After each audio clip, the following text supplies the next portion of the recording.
Siltäkö se näyttää suurin piirtein? Miksi juuri Lissaboniin lähdetään?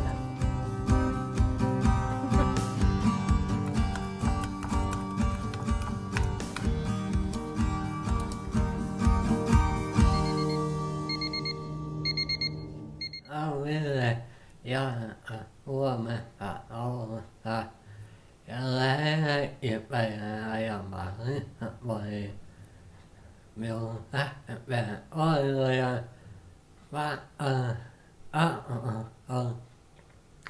ei varmasti ole ja kahtaneja vaan päivää kuja ja mä olen kuitenkin mä olen mukana lähtien on hyvä päivää hullumma.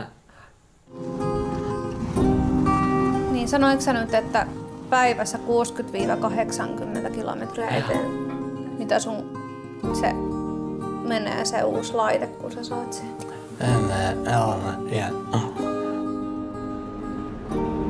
Paljonko se on, Ville, niitä pykäliä siellä?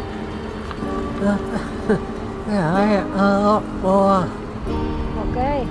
Matkapalvelukeskus. Tarvittais invataksia. Hi, I'm Aleksi Puranen, the director of Wheels of Freedom, the documentary we are making about Ville's journey across Europe. I got to know Ville some years ago while working as his personal assistant, and that's when he told me about his crazy dream.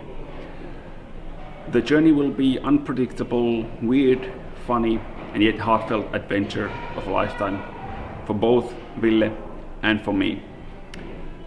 So please help us film Ville crossing the Alps, driving around the Formula One circuit in Monaco, taking it easy in Riviera, drinking beer in Germany, getting lost in Poland, and whatever he comes up with. So please help us make Ville's dream come true and make an awesome documentary film about the journey. Thank you. Jaa.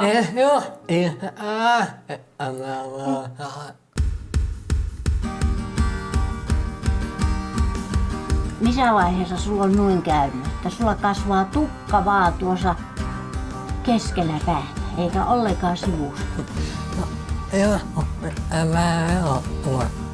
Jaa, no niin, kyllä sä oot tietysti aina erottunut. Ei kun niin, mä katsoin, että sä oot lisännyt pari uutta yhteistyökumppania. Oli eilen vastannut sitten lähtenyt. Mitäs on Ville nyt sitten suunnitelma? Häh?